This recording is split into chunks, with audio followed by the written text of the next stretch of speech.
here we go. Welcome back to another episode of this series of what if Naruto had a Phoenix-based bloodline. Now, because I want there to be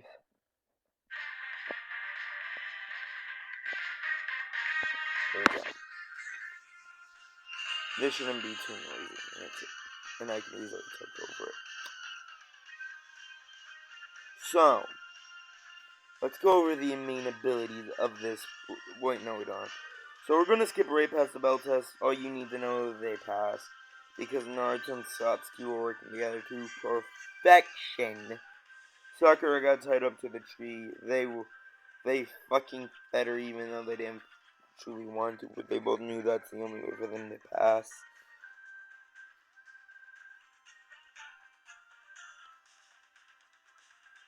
So, yeah.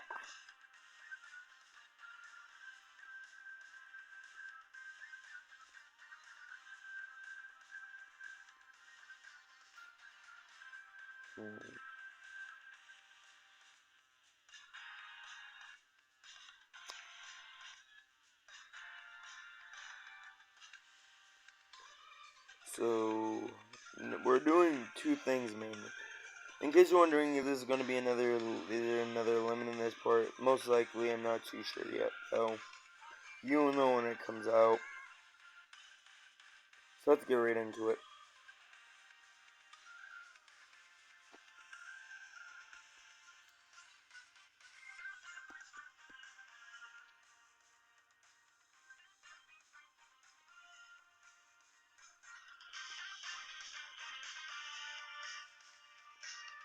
Okay.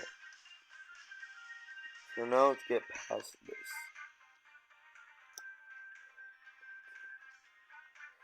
We're going to skip past the entire Tora mission bit because it's stupid.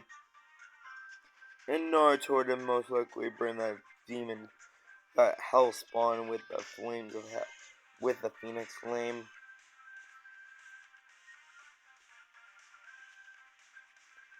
So yeah.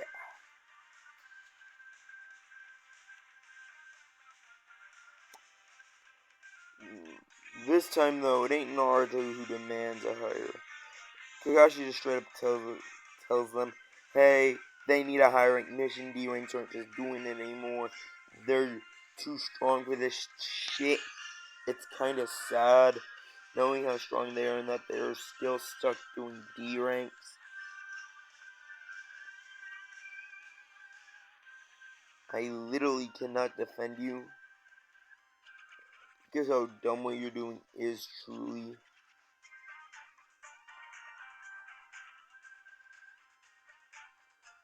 is. Okay, that's when they get given the wave mission.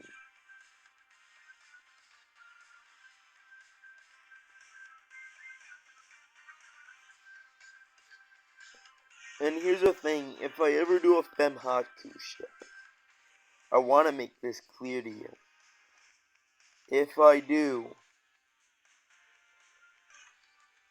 a Femhaku, it's the ship. I ain't no damn tease.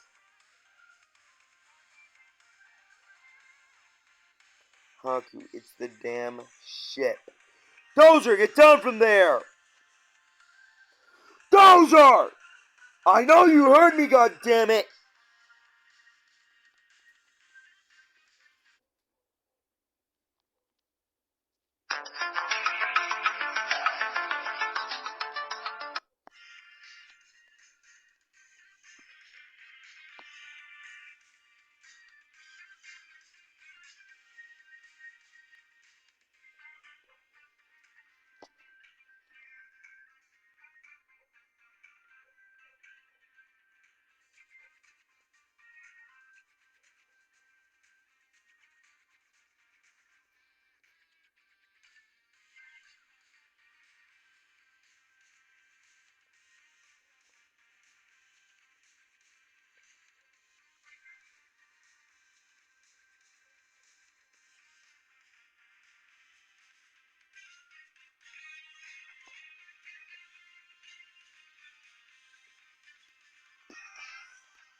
So let's get right back into this. So we're gonna get skipped to when they're on the wave mission. The Demon Brothers tried their bullshit, but instead of targeting Kakashi, no, they targeted Naruto. They didn't know why, but just seeing once again another giant sword, it gives them a lot of, hey, this guy seems to be like Zab not risking it type of bullshit.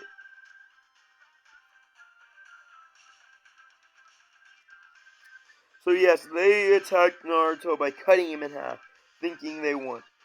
When they look away, all of a sudden they find they find the kid's swords. The kid's sword split into two, one through each of them. They look behind him, ask what, to see the last little bit of his head reforming out of white flame, out of phoenix fire. He said, "Bitch, I'm Unuzumaki. I am literally immortal. Bitch." Good try, though. Good try. You would have to figure out a way to incinerate my entire body, or quickly repeatedly age me. And even they don't work anymore.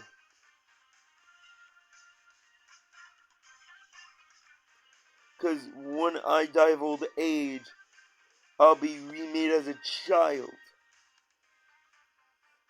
Because I'm a true phoenix, bitch. They both look at each other and say, oh shit, that means that's Arashi no Ryu on his back. As they both look at them and say, Arashi no Ryu, huh? Now die. As they finally both died of blood loss. Well, that took a surprisingly long time. As he remerged his swords, as he refused his swords back together.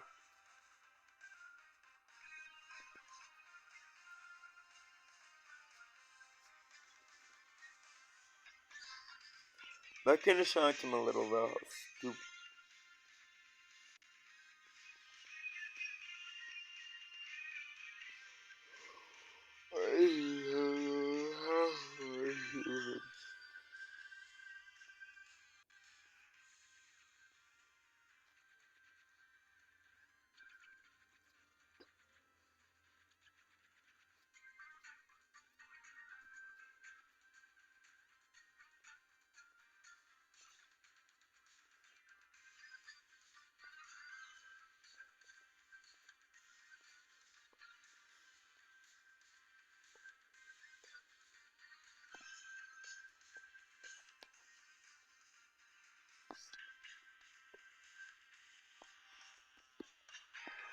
So, anyways, let's get right back to it. So, we're gonna skip right to the Zabuza fight. Naruto literally looked directly at Kakashi when he seen Zabuza and said, "Leave this to me." Kakashi wanted to argue, but he seen the look in Naruto's eyes. And he also knew, what the hell, this kid's quite literally cannot die, so why am I even worried?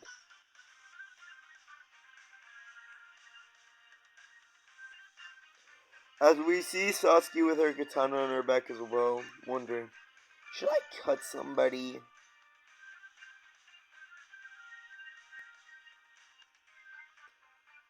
She looked at Naruto and said, Naruto, remember, you are immortal, you're not pain resistant. Naruto, remember, be careful.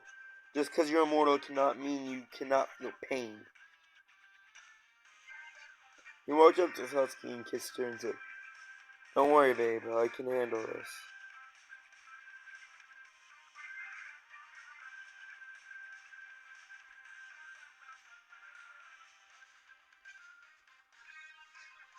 As he walked to Zabuza and said, Zabuza, Momoshi, you are my opponent. I hope you're ready for the fight of your life. As Zabuza grinned, because he knew that meant this kid's actually strong enough that he's willing to fuck shit.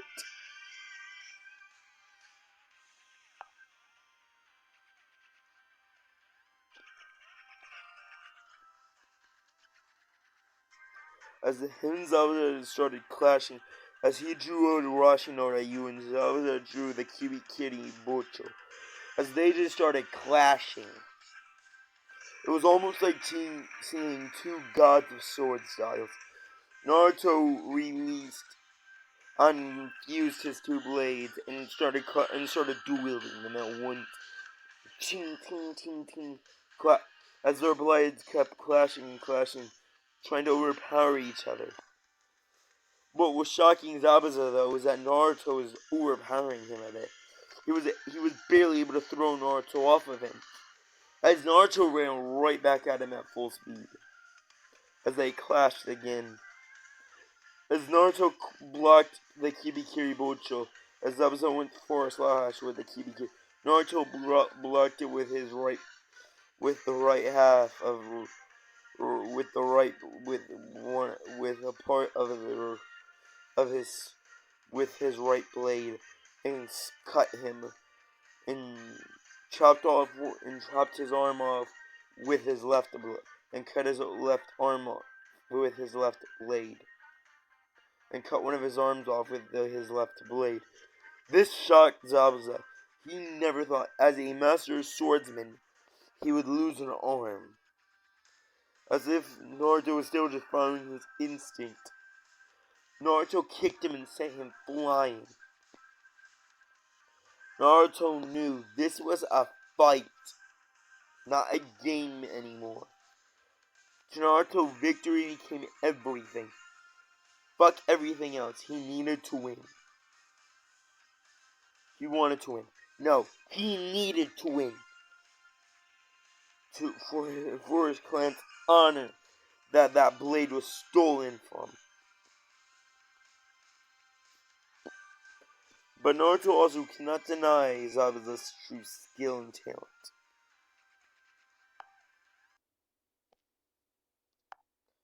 But Naruto also highly doubted that anyone could deny this man's skill and talent in the art of swordplay. They kept clashing. Even with one arm, Zabuza was still keeping up with Naruto.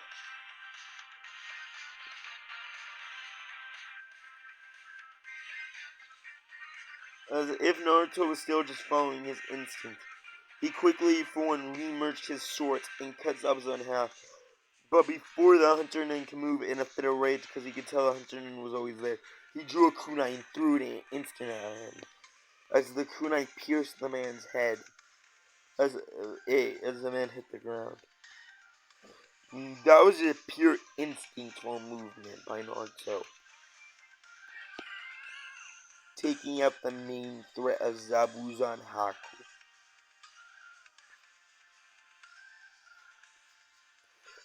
Oh, but he didn't know. Oh, but why Naruto was skilled and very powerful, he didn't realize the actual fluent Eva Nin, as well as the Mist Hunter Nin. A Mist Hunter Ninja as a real Mist Hunter Ninja, and an Eva Ninja. Both seen this happen, and they were both shocked. They both quickly ran back to their village.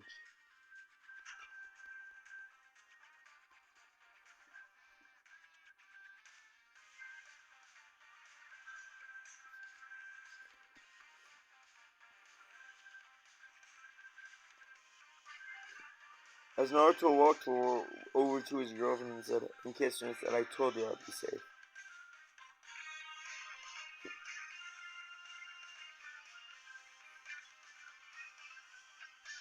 Sakura was just looking at Naruto in jealousy. Thinking in her head, how come this baka gets my Satsuki-chan?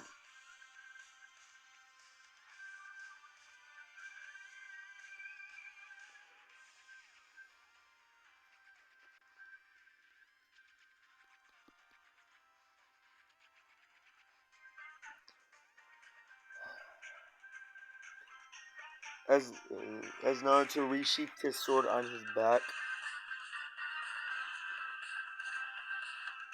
as he just walked back,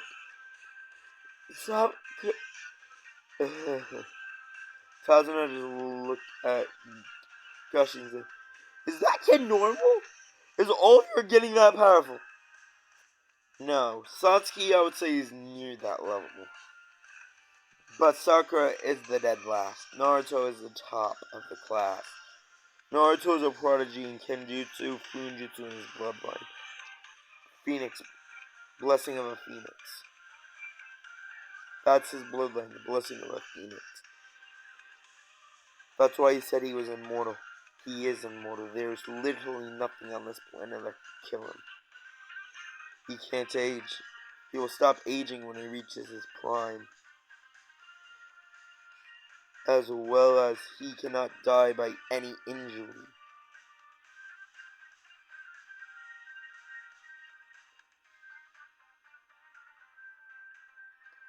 That's why, once again, they both heard this, giving him his nickname that will be given to him later. What, the immortal. Konoha's immortal Phoenix. Because he's an immortal, and he's also a Phoenix.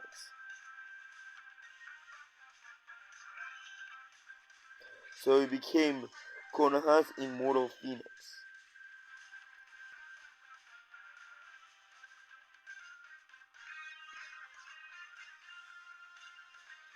I am Konoha's immortal Phoenix.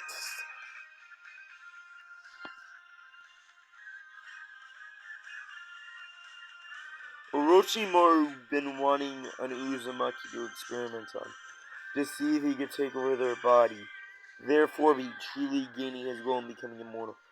He really could not give a shit if you have to implant a Sharingan eye to receive it.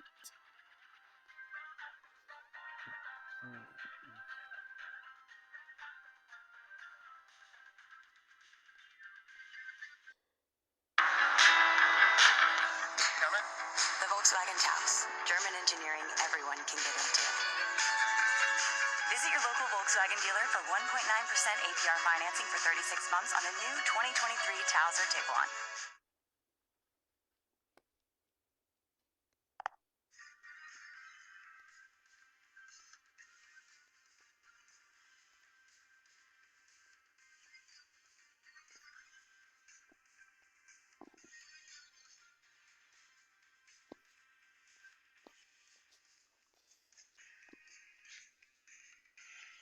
Wait a minute.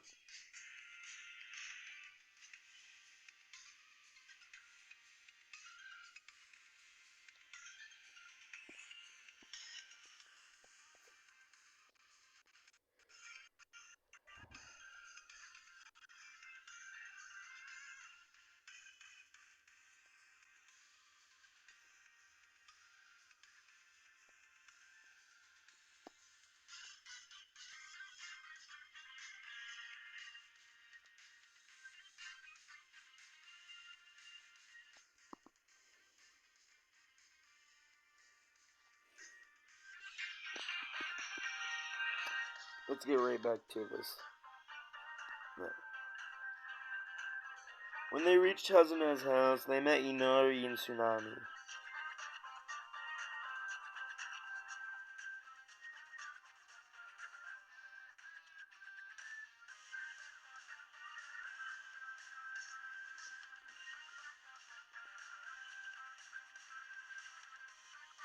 Guys, I'm thinking the next series will have a harem Naruto. I'm not too sure though.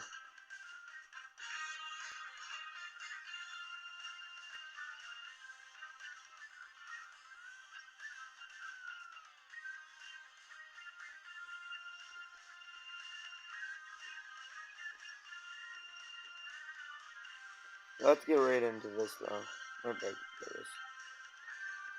when they reached there, she was going to automatically put them in different rooms, the male and female. Satsuki stopped her right there and saying, Naruto-kun's my boyfriend, I'm staying in his room. Him and Kakashi are the only males. Kakashi, he can take the living room. Naruto gave Kakashi that pitying look and like, dude, I'm sorry. He's like, don't worry, dude, I understand. Nothing is worse than a woman's scorn. And I'm not taking a woman's scorn.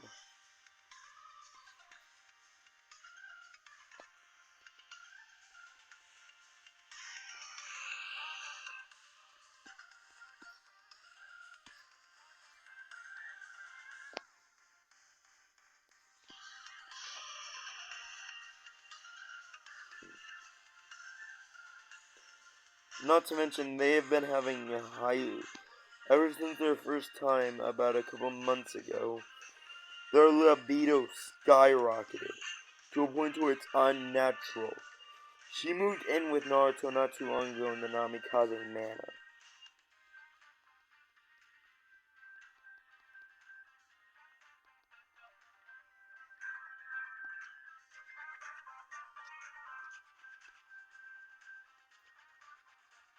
After her clan was massacred, he in a way showed her that he will always be there for her.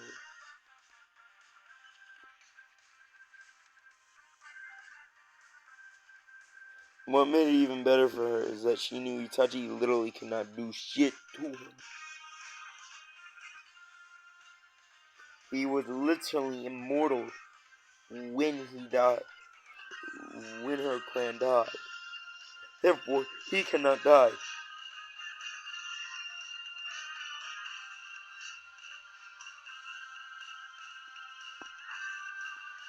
Sasuke looked at him and said, Naruto, I want you to take me. She looked at him and said, take me, Naruto. When they were in the room, the doors were locked. As she looked towards Naruto and just told him to take her. As if it was instant, Naruto pulled out a private CCO.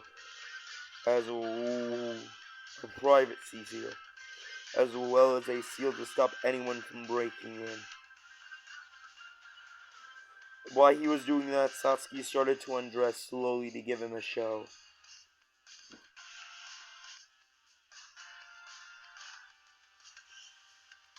She knew her DD cup breasts were still growing. She knew she was still massive though.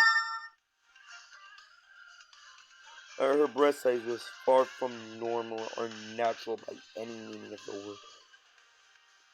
As Naruto first started by grabbing one of her two breasts and squeezing it, letting his other hand flow downward. After he pushed her down on the bed, he got on top of her. Get down from there! He got on top of her and grabbed one of her two breasts. They were both completely in the nude by now, and grabbed one of her breasts.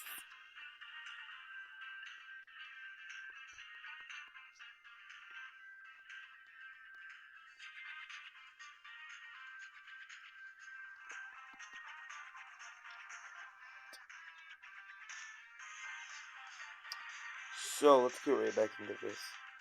Akita started screw as he grew. Oh god, okay.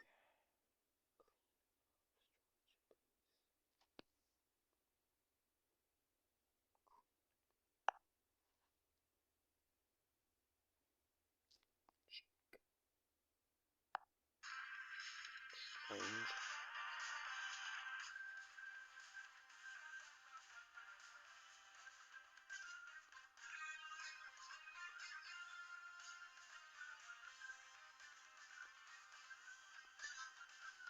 Anyways, let's get right back into it.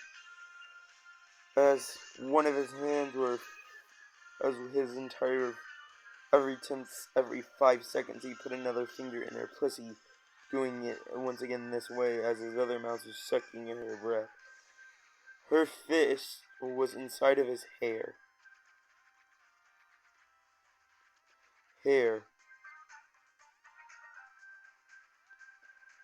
As once again they decided to go with, as they've been calling it, the infinity glitch. He laid down on his back. She sat on his face and leaned over and started licking and sucking his dick again, as he started licking her pussy and drinking it all up, as he started eating her pussy. He licked her clit again, like always, as she licked the tip of his very sensitive cock. just like always. They kept doing this. As every now and then, she moaned out his name and screamed to a point to even where one of his screams were able to get past the private CCO and everybody knew what they were doing. Kakashi said, well, I at least know why she wanted to be in the room alone. Poor Kakashi. As he mumbled out teen libidos, as well as letting out a perverted giggle. Because almost no one knew, but before Ren died, he didn't deny her feelings for him.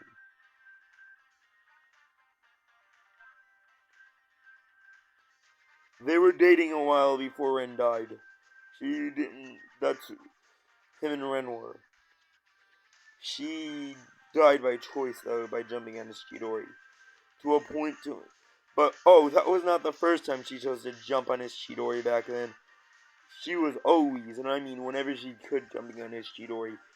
After Obito died and him and her started dating.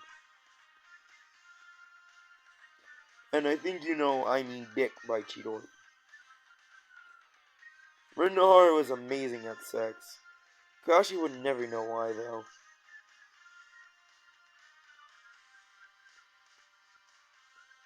As why they were doing this, they both finally, after a couple hours of just this type of form, they both cooned in each other's mouths.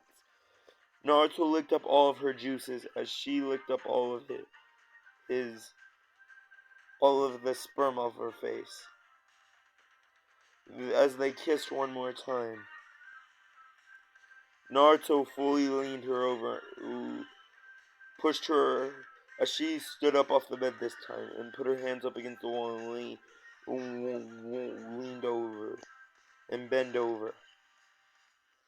As Naruto, realizing what she wanted, he grabbed her waist and started thrusting into her from the back. As she screamed out his name in absolute utter pleasure and bliss. The seal finally broke, though, in letting them know, hey, they're actually fucking up there. The poor kid, Inari, could not sleep the entire night as they kept going for the entire night like that. Trying out different forms and all that. The poor kid could not rest and sleep. The next day, when they walked out, she was happy with that happy grin on her. Everybody, Tsunami was looking at them blushing. Even Tazuna was doing. Even Kakashi, they all looked sleepy though. Sakura just gave Naruto the glare. If it looked to kill, Naruto to be dead 5 times over. Now we're going to skip to the final fight in the wave. So, they had that final fight as I just mentioned. Well, Naruto absolutely slaughtered her. To a point where it was actually horrifying for the others involved. Naruto straight up drew Arashi no Ryu, as she drew her sword, also known as she gave her sword a name as well. Other than it being made out of chakra metal, and the sword itself not being able to be broken from a few seals Naruto added to it, but it was still capable of being a legendary sword just because it cannot be broken. Its name, Rai Arashi, Rhino Arashi, Lightning Storm. As Naruto also, after a while of working with Kakashi and Kakashi figuring out Naruto knew how to blacksmith. Kakashi asked Naruto to fix up his, as he called it, his fang, his father's sword. As Naruto fixed up the white chakra saber and gave it to Kakashi. As they all drew their swords, Naruto drew Arashi no Ryu, Satsuki drew Arashi no Rai no Arashi, and Kakashi drew the white chakra saber. As they all went on a damn rampage. But of course, Naruto gave them both their true burial, because in that fight, Zabuza did earn Naruto's respect. So yeah, after the wave mission, when they got back to Konoha, he looked towards Naruto and said, "Hey, Naruto, what? Did you know you were Konoha's immortal phoenix? What do you mean?" He tossed Naruto the bingo book and said, "Page 34, and it's the newest one." As Naruto switched to it, as he seen the title, Naruto Uzumaki, aka Konoha's immortal phoenix. This guy is literally immortal. This man is not someone you actually want to anger, because he will literally not stop. You cannot beat him. He is immortal. He is known for, he's a master of the Uzumaki bloodline, most likely at its full capacity, based on him straight up telling us he was immortal.